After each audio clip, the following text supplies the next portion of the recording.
우리 함께 볼 말씀은 창세기 31장 1절부터 5절의 말씀입니다. 1절부터 5절을 우리 합독하도록 하겠습니다. 야곱이 라반의 아들들이 하는 말을 들은즉 야곱이 우리 아버지의 소유를 다 빼앗고 우리 아버지의 소유로 말미암아 이 모든 재물을 모았다 하는지라. 야곱이 라반의 안색을 본즉 자기에게 대하여 전과 같지 아니하더라. 여호와께서 야곱에게 이르시되 내 조상의 땅 내 족속이기로 돌아가라. 내가 너와 함께 있으리라 하신지라.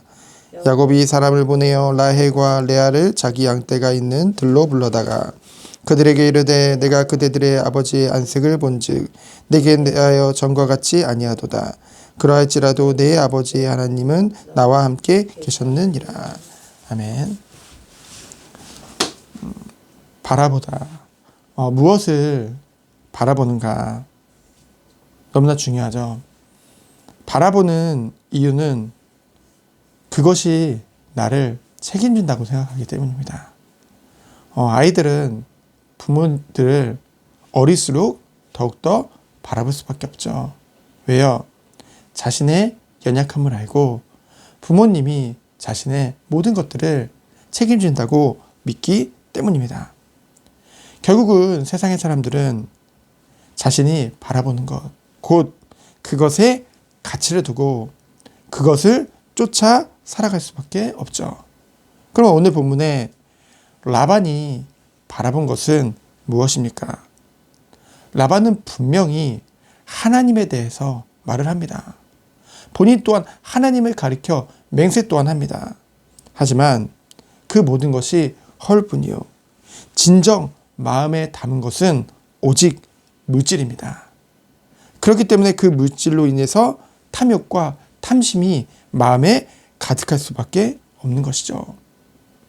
그 밑에서 자란 아들들 또한 오직 물질입니다.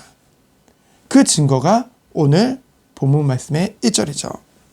그래서 그 바라보고 있는 것, 오직 바라보고 있는 그 물질, 그 부분을 건드리면 적대시합니다. 판단력이 흐려지죠. 그래서 분명 야곱은 정당한 방법으로 그 외삼촌과 정식 계약을 맺은 그대로 행하였고, 그러나 하나님께서 야곱을 축복하셨죠. 하지만 아들들은 야곱이 마치 아버지를 속여서 빼앗은 것처럼 그 아버지의 것으로 인하여서 불을 이룬 것 같이 그 야곱을 비난하게 되어지죠. 그리고 그러한 상황에 라반은 야곱에게 우호적이었지만은 완전히 바뀌어버리게 됐습니다. 안색이 변하고 전과 같지 않게 되었다고 했거든요. 왜 그렇습니까?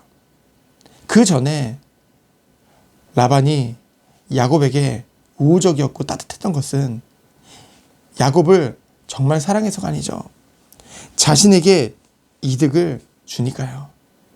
자신이 하는 것들이 자신이 원하고 바라보는 것이 물질인데 정말 이 야곱으로 인해서 그것이 더욱더 번성하니 그것으로 말미암아 야곱에게 우호적이었던 것입니다.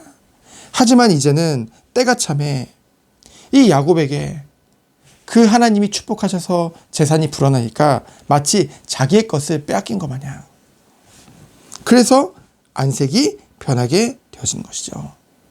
결국은 라반도 그렇고 라반의 아들들도 그렇고 오직 자기가 바라보던 것, 물질, 그것을 빼앗겼다고 생각하니까 완전히 태도가 바뀌게 되어진 것입니다. 그러면 야곱은 어떻습니까? 야곱은 이 모든 상황들이 사실은 억울할 수도 있어요. 섭섭하고 인간적으로. 그리고 상처도 받을 수 있죠. 누구를 바라보면요? 사람을 바라보면요. 그런데 긍휼이 풍성하신 하나님께서는 야곱이 그러한 생각을 하기 이전에 먼저 3절에 보면은 말씀하시죠. 오늘 3절에 보니까 뭐라고 합니까? 여호와께서 야곱에게 이르시되 내 조상의 땅 내 족속에게로 돌아가라. 내가 너와 함께 있으리라 하신지라. 하나님께서는 먼저 말씀을 통해서 언약을 확인시켜 주십니다. 그리고 지금까지 함께 하신 것처럼 오늘 또한 함께 하시리라 약속하시죠. 이처럼 하나님은 하나님의 말씀을 통해서 우리가 때로는 힘들고 연약하고 우리가 끊임없는 그 생각과 생각의 구렁텅이 속으로 빠질 수도 있는데 하나님께서는 어떻게 하십니까? 먼저 우리에게 언약을 주셔서 깨닫게 하시고 힘을 주시는 것이죠. 그것이 하나님의 섭리요 하나님의 은혜요 사랑인 것입니다. 그래서 야곱은 아내들에게 사람을 보내서 이제 우리가 그 너희 아버지를 본즉 안색이 변하였고 때가 찼음에 이제는 우리 아버지의 땅 가나안 땅으로 갈 것을 전달하게 되시죠. 그러면서 5절에 보면은 외삼촌 라반을 비난하지 않습니다. 사실 비난할 수도 있잖아요.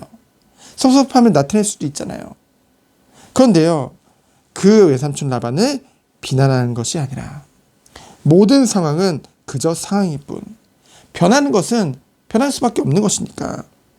그래서 뭐라고 고백합니까? 그러할지라도 내 아버지의 하나님 곧 여호와 하나님은 나와 함께 계셨음을 증거하게 되어지죠. 우리 또한 이 축복 속에 이 고백을 하기를 원합니다. 우리가 바라볼 것은 무엇입니까? 영원하며 완전하며 언약을 반드시 이루시는 그 신실한 하나님이죠. 그리고 공의를 행하시는 공의의 하나님입니다. 누구보다 나를 사랑하시고 나를 통해 하나님의 일에 하나님의 소원을 이루는 자로 심부름하기를 원하시는 하나님을 바라보는 것이죠. 그래서 사람이 이렇게 내게 행했기 때문에 환경이 이렇기 때문에 내가 이렇다를 말하는 것이 아니라 정말로 야곱과 같이 그럼에도 불구하고 그러할지라도 상관없이 하나님은 나와 함께 하셨다. 그것을 고백하며 증거하는 여러분 되어지기를 예수 그리스도로 축복드립니다. 그래서 뭡니까? 사실은 그 야곱은 어떤 사람이었어요? 아버지를 속여서 그 장자권을 빼앗고요. 형에게 쫓겨서 800km나 떨어진 그 외삼촌 라반의 집으로 피신하게 되어지고요. 그곳에서도 그 삼촌 라반에게 속아서 14년 동안 종노릇하고요. 거기다가 6년간 더 섬겼지만은 사람은 인정하지 않았어요. 라반이나 그리고 그 가족들은 그 야곱을 인정하지 않았죠. 인간적으로 봤을 때는 그것에 억울할 수도 있고 섭섭할 수도 있고 정말 답답하고 상처를 받을 수도 있죠. 근데요, 야곱은 그러지 않았습니다. 왜요?